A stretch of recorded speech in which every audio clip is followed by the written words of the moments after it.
नहीं पड़ी क्या बोला थे खादू तो पागो बात नहीं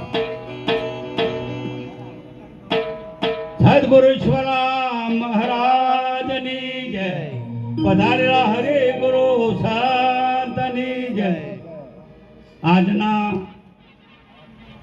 પવિત્ર પાન પ્રસંગ આજે સતરાલ ગામની ધરા ઉપર જે સદગુરુ વસ્તારામના સાનિધ્યમાં આ સદ મેળાનું આયોજન કરી જે સદ મેળાઓ કર્યો એવા સુરેશરામ મહારાજને લાખો ધન્યવાદ છે.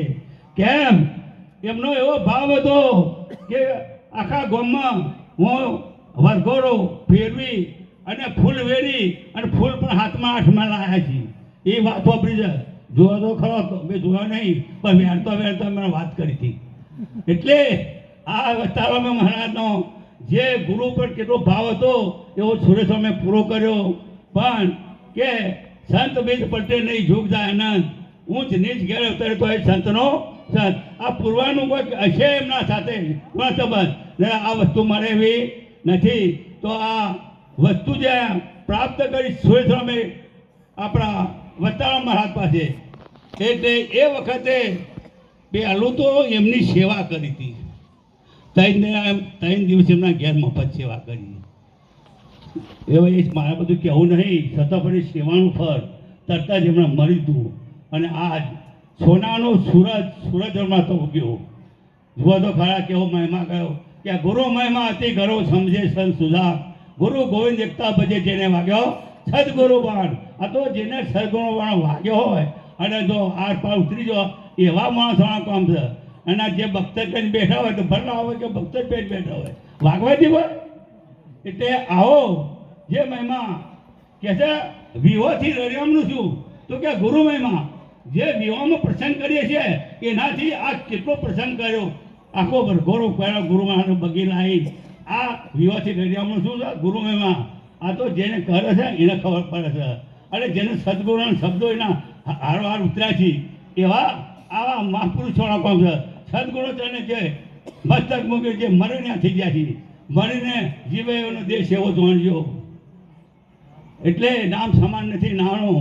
એટલે આવી વાત છે ભાઈ. એટલે જો ભજન કરતો જે એ ભજનમાં કહ્યું ભજન કરતો ભક્તિ કરતો જે વાર એને તજ્યે એને તજવું પડે.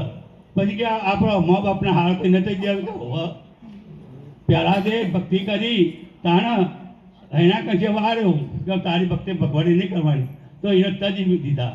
નસીબમાં તે ભક્તિ કરી તે ના કરો એમના નાદ બાર મૂક્યા તો કોઈ ભક્તિ છોડી.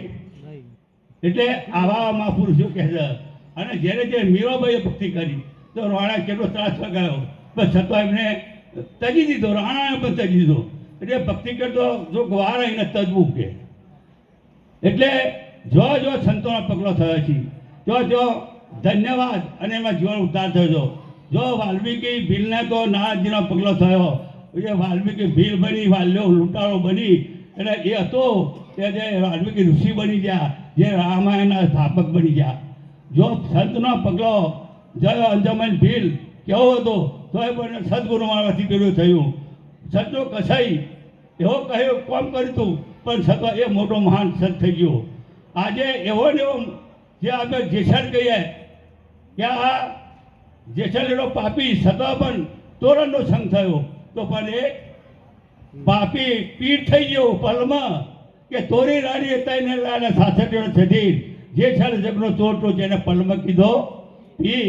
તે આવા એવામાં અમારા સદગુરુ એવા મળ્યા એવા સુરેશરામના.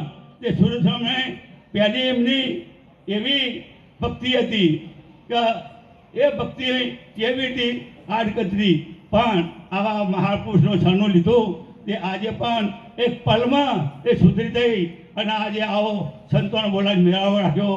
ધન્યવાદ છે એમની નિષ્ઠાને કે ધન્યવાદ છે એમના ગુરુને. અને માતા પિતાની સેવાએ પણ એમણે ઘણી કરી. તો આવું જો કામ કરતા હોય અને આવા ભાવ હોય ગુરુ પ્રત્યે પણ આ તો ગુરુને જ્યાં હોય તો ગુરુને માનવી દેખે દે વ્યવહાર કે છે કહે પિતામાં આવજો ને કે લાખો વાર ધિકાર. કારણ કે ગુરુને માનવી નહીં એટલે એ રીતે આપણે રહેવાનું છે. અને પહેલાં એમનું જીવન બહુ ખરાબ હતું, એવી પરિસ્થિતિ હતી. એટલે પેલા ઘણા કહે દારૂ પીતા, દારૂ પીતા, પણ એમાં શું કહે, અરે દારૂ પીવે એની નોનત બગડી રે, દારૂ પીવે એની નોનત બગડી રે, એ કરોડોની આબરૂ બગડી રે, દારૂ પીવે એની નોનત બગડી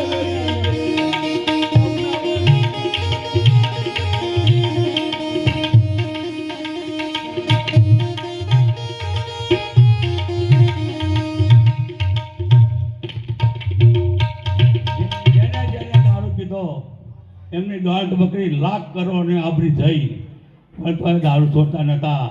એવા અમારા સુરેશ સામે આજે એ વાત સુધારી દઈ અને આજે સંત ગતિના પરમપદને પામ્યા. અને એ એવા માણસોનો આજે આપણે જે ચરણમાં નહોતા પૂજાતા એ અત્યારે આપણે પૂજીએ છીએ. તો આવા મહાપુરુષોની ભક્તિ કેવી કહેવાય કે આજે એમનું જીવન પહેલું કેવું હતું અને અત્યારે આપણે કેવું જીવન જીવી રહ્યા છીએ. એટલે જીવન જીવવું એ પણ આપણા હાથની વાત છે ભાઈ. જો હાથમાં આપણા ના હોય, આ આવેલી મનુષ્યતાની જે બાજી આપણા હાથમાં છે.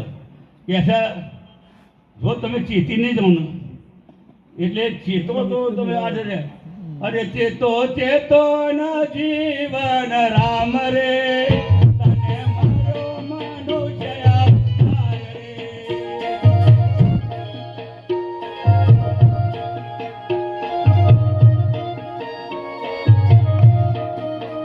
ચોરી કરીને મોક્ષ ના ખવાય રે, દારૂ જુગારે મહાપાપ થાય રે.